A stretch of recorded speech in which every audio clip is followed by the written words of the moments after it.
Hello everyone.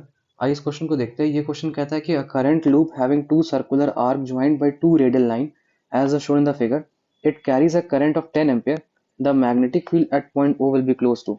देखो, दो circular arc है, एक आर्क ये है और एक आर्क ये है। इस दोनों आर्क के कारण पॉइंट ओ पे मैग्नेटिक फील्ड का वैल्यू पूछा गया है। ठीक है, तो इसको हम लोग रीड्रॉ कर लेते हैं। और यहाँ पे डायरेक्शन का भी इंपॉर्टेंस होगा, क्योंकि अगर सेम डायरेक्शन में होगा तो एडिशन होगा और अगर अलग डायरेक्शन में होगा तो सब्सट्रैक्शन होगा। तो ये हुआ सर्कुलर आर्क हुआ और एक सर्कुलर आर्क ऐसे हुआ। हम्म तो एक सर्कुलर आर्क ऐसे हो गया और एक सर्कुलर आर्क ऐसे हो गया। तो इसको भी एक्सटेंड करते हैं। इस पॉइंट ओ पे पूछा गया है, तो जब इसको मैं से ले जाते हैं इधर ऐसे हुआ, ये कनेक्टेड है और यहाँ से डॉटेड लाइन। ठीक है। हम्म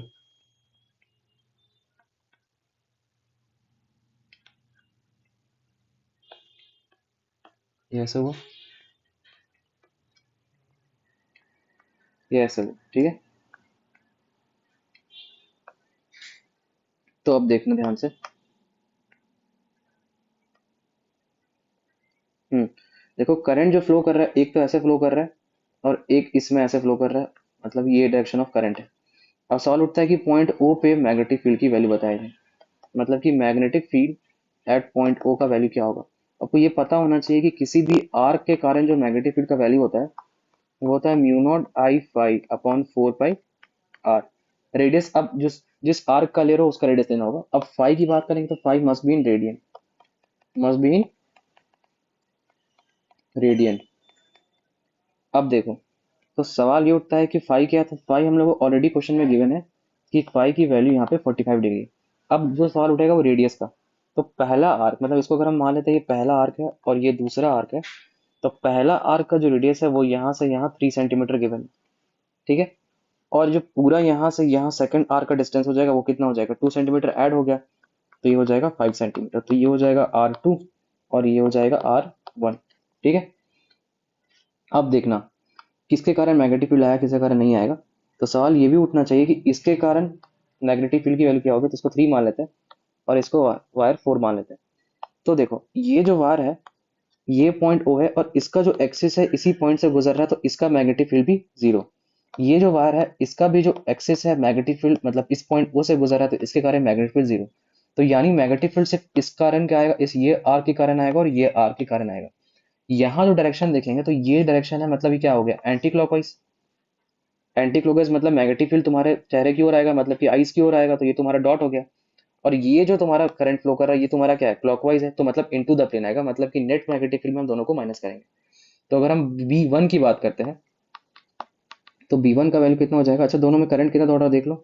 करंट 10 एम्पियर। तो म्यू नॉट I1, I1 नहीं आई रखो, अपॉन 4 पाई आर। पाई की वैल्यू क्या है 45, मतलब पाई बाई 4। तो पाई से पाई कट गया, तो आ गया mu naught I upon 16 R. अच्छा, इसके कारण मैंने क्या बताया था, ये देखो एंटी क्लॉकवाइज है, मतलब कि डॉट। यहाँ पे जो मैग्नेटिक फील्ड है वो डॉट में आएगा। ठीक है। अगर हम बात करते हैं आप किसकी, अब हम बात करते हैं B2 की। यहाँ भी फाई का वैल्यू सेम ही है और आई का भी वैल्यू सेम है, लेकिन रेडियस क्या है, अलग अलग है। तो 4 पाई R2, तो यहाँ R1 था या R2 है। इसको सॉल्व करेंगे तो पाई से पाई कटा, तो ये भी आएगा म्यू नॉट अपॉन 16 R2, तो ये हो गया B2।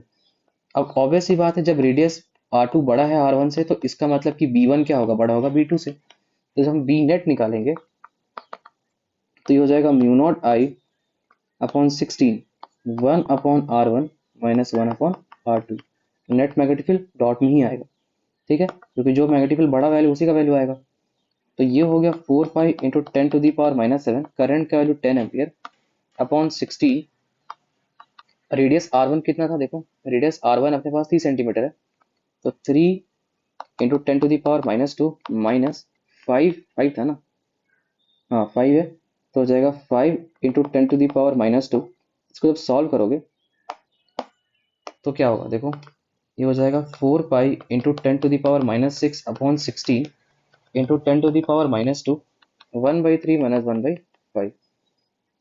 इसको सॉल्व करोगे तो क्या आएगा देखो, ये 4 पाई से 4 पाई कटा तो हो जाएगा पाई बाई 4 इंटू 10⁻⁻4 3 5 15, तो ये हो जाएगा 5 - 3, ये हो जाएगा pi by 4 into 2 into 10⁻⁻⁴ upon 15। ठीक है, तो इसका आंसर शायद पाई में ही है क्या, अप्रॉक्स लेना होगा। ठीक है, तो ये आ गया। अब 2 से कट गया।